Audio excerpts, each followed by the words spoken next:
Hello, this is Greg Allison from Green Greg's Garden and Worm Farm coming to you on Leap Day, the 29th of February 2020, at the end of Leap Day. I'm coming to you from my garden next to my greenhouse, and I'm going to talk to you today about living in quarantine, specifically living under long-term quarantine. This is a possibility. There are several factors that could get us there. I assume it doesn't take a lot of imagination now to think about that, as it seems to be happening in some places.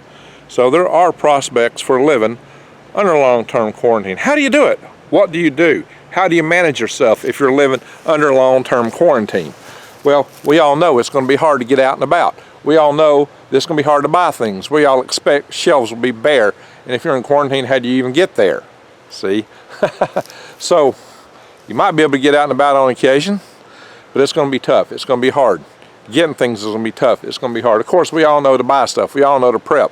And I do sell stuff for prepping. You can check my link to, I have a special website now, prepwithgreg.com. prepwithgreg.com for my patriot supply. And there are, of course, some good deals there. I'm going to go beyond this, okay? But you can get 2 weeks food supply at a great discount, and 4 weeks food supply at like $100 off. Check the link to that. And other great deals for long-term food storage. You better look at lots of long-term food storage. That's one of the things to think about, but you got to go beyond that. You got to go beyond that for long-term quarantine. What do you do? How do you survive? How do you thrive? Stay alive and out of the hive. That's going to be tough, but that's what this video is all about. So you're going to have to make priorities. For one, will you be able to go to work? Will you be able to maintain your job? That's a really good question. A lot of you will not be able to do that. Maybe the most of you will not be able to do that. Well, Greg, how will I make a living? I got bills to pay. Well, you're going to have to make priorities, my friends. You're going to have to make some serious priorities. You may not be able to pay all of your bills. You're going to have to figure out which ones you pay, and you're going to have to find ways to make some kind of income. That's what we're talking about here today. How do you make some kind of income? How do you pay your bills?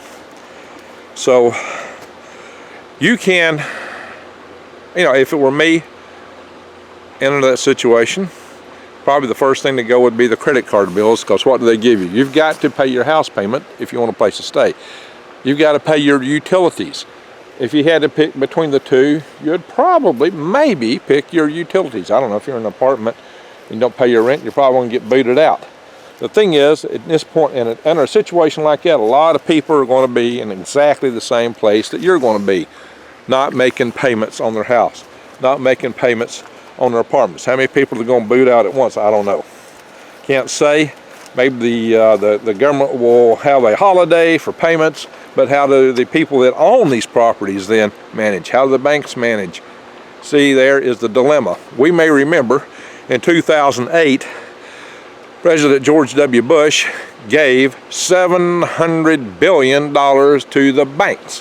What happened in 2008? In 2008, a lot of mortgages were overvalued, and suddenly people found they couldn't sell their properties. They were considered underwater, if you recall.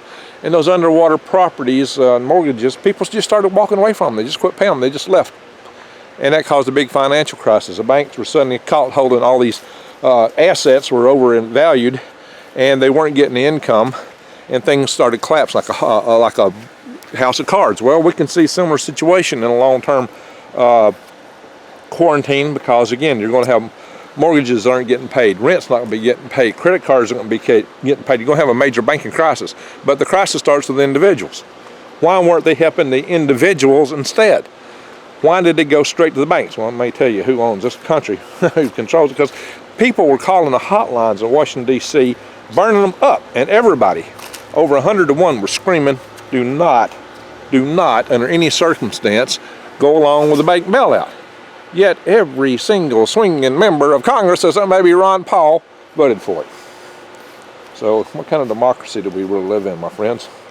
So all that said, that's not the subject here. I would hope that we could prevail upon the powers that be, the government and such, that next time around to provide that help at the level of the people, the individuals, so that we can keep things afloat, because our money is going to go to pay all that stuff off anyway. It'll indirectly support that stuff, but that's not what they chose. So what do? Well, you might push for action to try to make that the government make that decision in that manner, and maybe start pushing before it happens. Hey, to have stuff in place to take care of you and me instead of the banks, the economy will drastically disappear. It looks like this last week alone, in the last week, $3.6 trillion disappeared in the United States of America from the stock market. 3.6 trillion, almost $4 trillion. 6 trillion disappeared worldwide. And it could get a lot more drastic. Suddenly payments aren't getting made, yeah, you're gonna see a lot more money disappearing.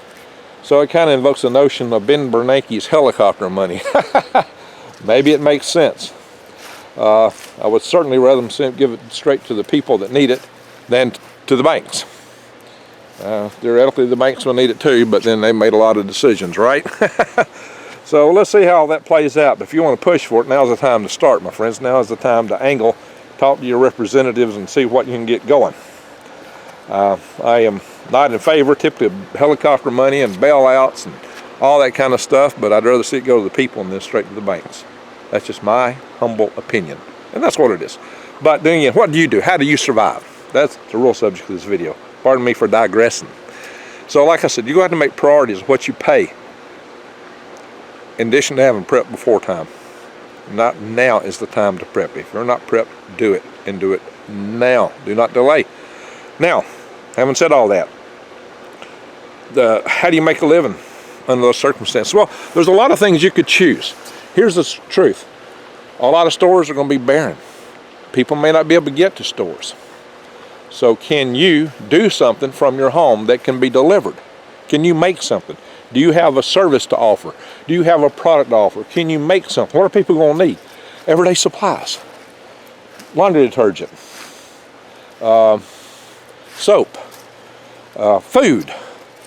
Sanitary items.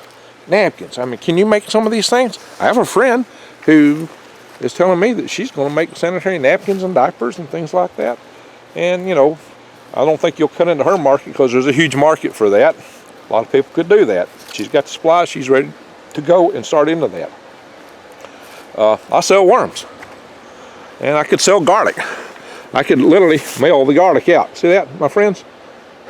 This is 29 February. My garlic's doing really good here this winter, right? Look at that. And I'll be planting probably carrots going here with my tomatoes. I'll have tomatoes. I'm going to be planting out some lettuce in my greenhouse. Okay, you don't have a greenhouse, you don't have all this. It don't take a lot though. Look at my videos from the Dervaes family. On a tenth of an acre, they grow 6,000 to 7,000 pounds of food per year in a raised bed garden area. Kind of like this, maybe this and that together. It's not quite a tenth of an acre here in these two plots. But look here, you see my worm beds way out there in the distance? I'll zoom in on them. There you go. That's some of my portable worm beds that are in the process of getting ready to put worms in. You know, as I showed you a video on making those things. So let's walk and talk. I'm going to take you to another site here. There's a lot of things that you can do for yourself. There's a lot of things that you can grow. Pardon me if I'm not pointing at myself directly. I'm kind of having to watch where I'm walking too. So you have to ask yourself, can you provide education? Can you teach? Can you write books? But it's got to be something that's of immediate use to people. Things that are practical. You're going to have to get very practical. Things that are fun and frivolous really probably won't be all that much in demand. Except for the fact that a lot of people be bored out of their minds sitting in their home. Maybe they'll pay some for alleviation of boredom. But the money they're going to have available to pay for things is going to be small. It is interesting though that during the Great Depression, Hollywood actually did quite well. The movie industry did quite well. People needed some relief from the lives they were living, right? So you might have a chance in that, but just bear in mind it's the basic essentials that's going to be the most important. What can you provide? What can you produce? Can you grow food? Can you? I've had people complain in my last video where I was talking about kids trying to lure them out of wayward lifestyles. one of the commenters said, Greg, you know, all these gardens are, and so there's already plenty of gardeners and the market's saturated. Actually, it's not. Farmers markets are booming right now. And as people realize more and more the junk they're getting and buying from the store, they're going to be in revolt against getting that kind of stuff. And the stores aren't going to be available. So guess what? There's going to be a huge market opportunity in a bad time. But even if times are good, people are realizing now just how bad that stuff is they've been buying. So when you take that into account, my friends, you can seize on that opportunity. You know, when I've had power grid defense conferences, I told my attendees that there is a silver lining around every mushroom cloud. You know, it sounds crazy, right? But what this says is there's opportunity in any and all times if you position yourself, if you're smart enough to know how to take advantage of it. So I did a video right here a little over a year ago, which I said you can grow a steer a year right here. And I was talking about equivalent meat, stressed out protein. These are worm beds. I had 5 at the time. I've got to rebuild that one. I got to rebuild this one. I'll do a video on that. And I got them kind of scrunched together. I got lights in them right now. I keep the worms from getting the crawlies. It's been so wet lately. But now you know what? I got a lot of these beds clumped up right against each other, and you can on the back side. So what I'm going to tell you is actually you can do it in a smaller space. So if you put a 3-foot space between each bed and had 5 beds, you could have literally 32 feet across this way, 8 foot back. And so that would give you something like 160 square foot of growing area. So you could literally grow a steer a year in dressed out meat. You could literally produce a lot of value in a small space. And most of you have this kind of space in your garage, your basement, your backyard. This is something you could do. So what I would say is you could actually produce enough compost here. If you think about it, I've got roughly 6 cubic yards in these beds. So I could produce 12 cubic yards of compost and recycle half of it to keep my worms going, or use it myself. I could sell 12 cubic yards per year if I had all these beds and rebuild the other side. And at $500 a cubic yard, which is, some people are selling it for $8 now. It might go higher, especially in times of duress. That gives you about $6,000 a year in income. The worms I produce from here could be, you know, if you think about it, 32 square feet times 5 beds is 160. Let's say 160 pounds. If you get $15 a pound per worm, you know, after your cost of producing it, and if you can get, which my cost is a little bit higher than that because I'm hiring a lot of labor right now, but you could probably beat that, and especially if you sell them and part it out for fishermen and sell them in smaller quantities than I do, you can make more money. But you could get basically the same amount of compost, you know, get 2 harvests. If you turn half your worms back, so say you're harvesting 4 times a year, you might get 6. You could easily get 6 of both the compost and worms. So this numbers could be higher.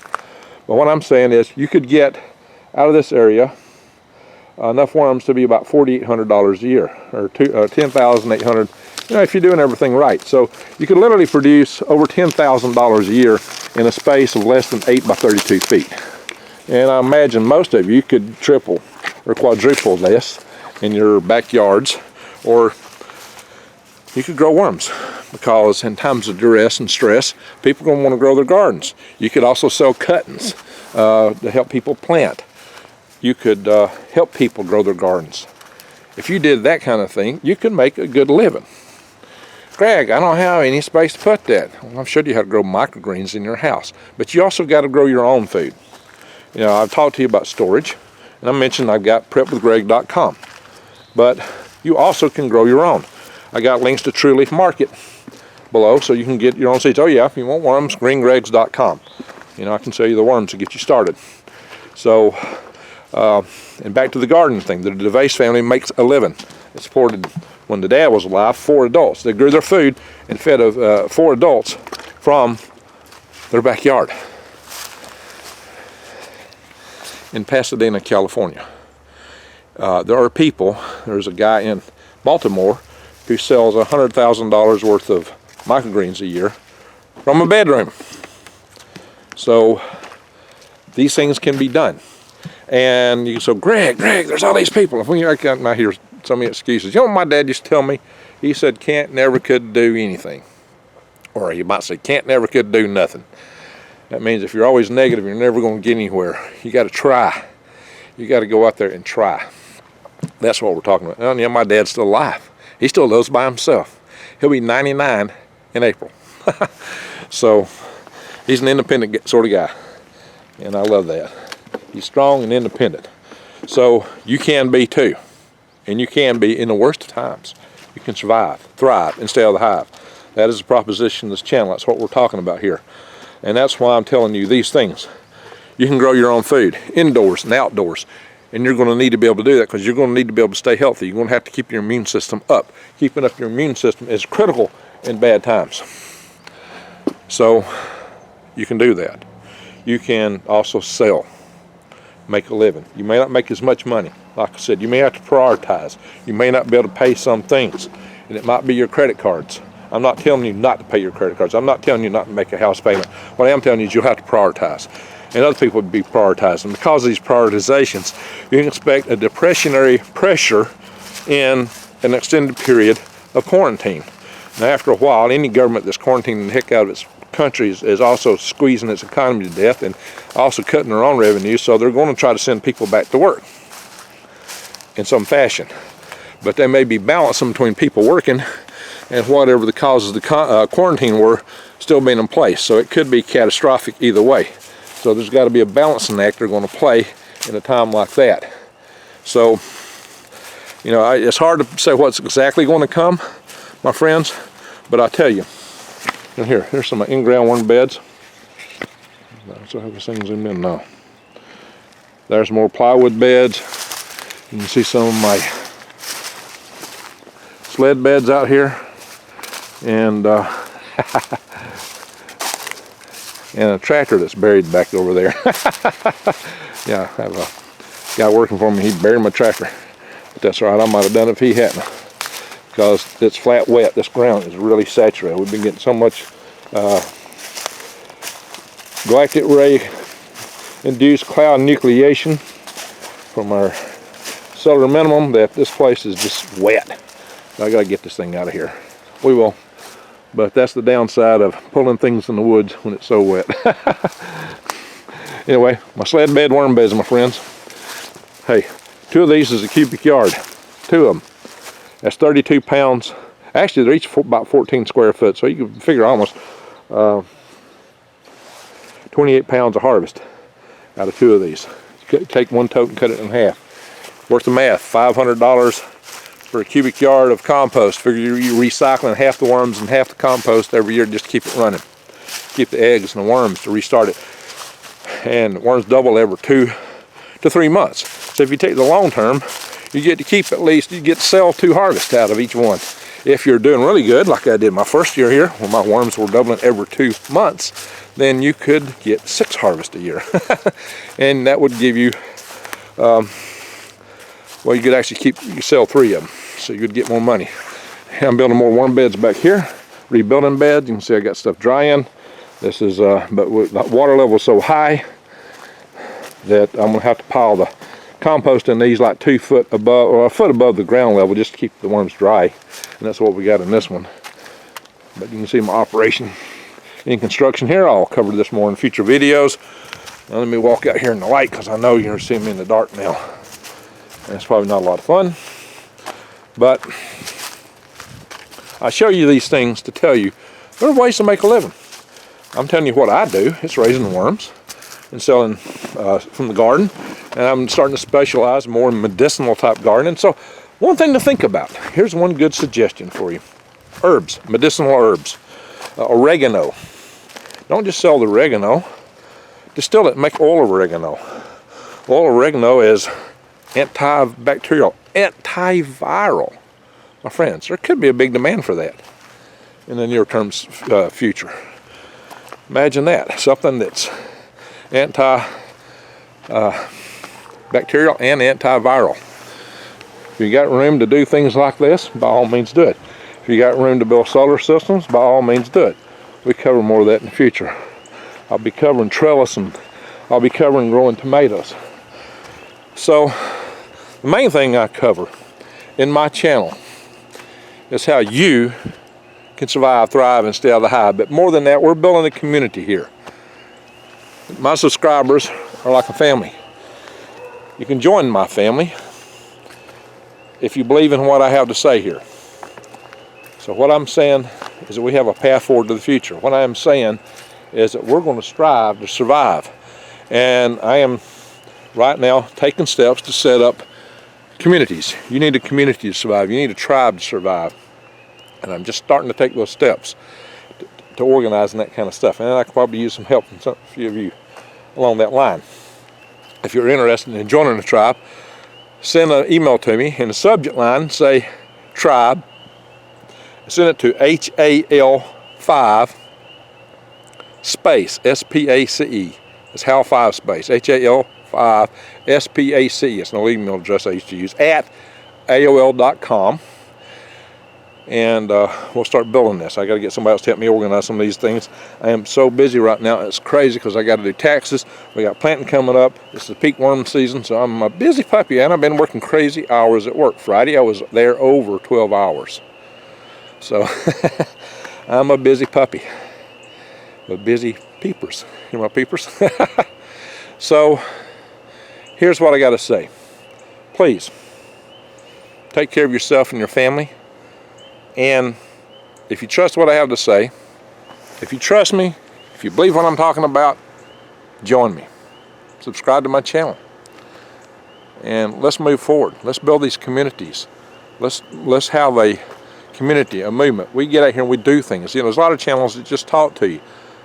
I do that, but I show you how to build things too. I show you how to do stuff. I actually have videos on making SLED bed worm beds. I'm going to do videos eventually on making these plywood worm beds.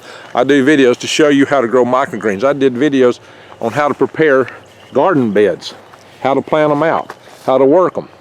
See, I got garlic over there, and that garlic's not covered with a tarp. So it's got wild edibles growing in here. And I also do videos on wild edibles. There's some onions in here. I got some more planting to do. We didn't finish planting this side out, but this will be planted out real soon. Got a lot of planting to do soon. So we are here to support you. That's what I'm doing. That's why I do this. We can form our communities, and we have to have communities to survive. We need a tribe. We need tribes. So what I'm going to do is organize a network of people across this country, because the whole idea is to have tribes in different areas. I've started a tribe project in northeast Arizona. I'll have one here and other locations too, so we can get through this. But so we're doing several things.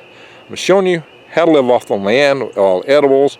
I'm showing you that you can hunt silently. I'll be showing you a lot more stuff along those lines. We are taking active steps on this channel because I call for you to take action to keep our electric power grid secure. We may get more active in as things play out, to making sure that the citizenry of those people are supported. I don't know. Leave comments below what you think about that. I just rather see people getting supported than the banks, if you know what I mean. I do videos on prayer. We're trying to change the world through prayer and meditation. So we're a proactive organization here. We are trying to do active, positive things to help humanity, to help us get through all this. And the whole idea is that some of us, even if it hits the fan, no matter how bad it gets, we can stand up on the other side, shake the dust off, and start a better world. Or maybe, hopefully, keep this world from going in the drink and make it a better place to live. I've got concepts I'll be talking to you about in the future, about habitats, about homes that you can live out of and make a living out of. And I've got, you know, placed up that little stream there for such a location. You've probably seen it covered in other videos. And that's something I want to get very proactive in. And I have concepts for entire communities. The thing about this whole thing, and I probably need to start a video off of this, I should have said this from the get-go, this video is, we're not looking at a short-term thing here. We're looking at a new reality. We are looking at a new way of life, because things that are upon us may force us into some form of quarantine or self-isolation, less contact. We may have to have a new way of living. If you can deliver food, if you can deliver supplies to people so the people don't have to get out and go to the grocery stores, there may be a huge market for you right there. Even if you're not the producer, if you can be the deliverer. All right, I'm gonna have to build that floor level up to build the water level, because the guy with the backhoe didn't dig my drainage ditch out deep enough. But there, my friends, is a wood hinge, the site of my future prototype home, universal habitat that you can make a living out of and live out of, grow everything you need to eat out of. That's enough space right there for me to do what I want to show you. So again, subscribe to my channel, join my movement in order to show your support and belief in what I'm talking about. Because we're trying to be positive. We're trying to do good things. We're trying to save and move the world through better eco-management, through enabling yourself to survive and thrive, and to form communities to do that. We'll have virtual communities, we'll have network, we'll have people communicating, and local tribe community areas for people to live in as that becomes available. You may not all want to do that, and that's fine. And you may just want to sit at home and learn from what I've got to offer, and that's fine too. I'm trying to help you every way I can. So please share this. The best thing you can do for your friends and family is make sure that they're aware of what they need to know so that they can survive, thrive, and stay alive. And the best way to do that is to share my videos. My videos are interconnected, interrelated. It may not seem like it at first, but they weave a tapestry of how to live, how to survive, how to thrive. And I try to call people back to keep them alive from going into some of the negative things our society puts out there. And some people must understand where I'm coming from. I'm coming from the heart. I'm coming from hope.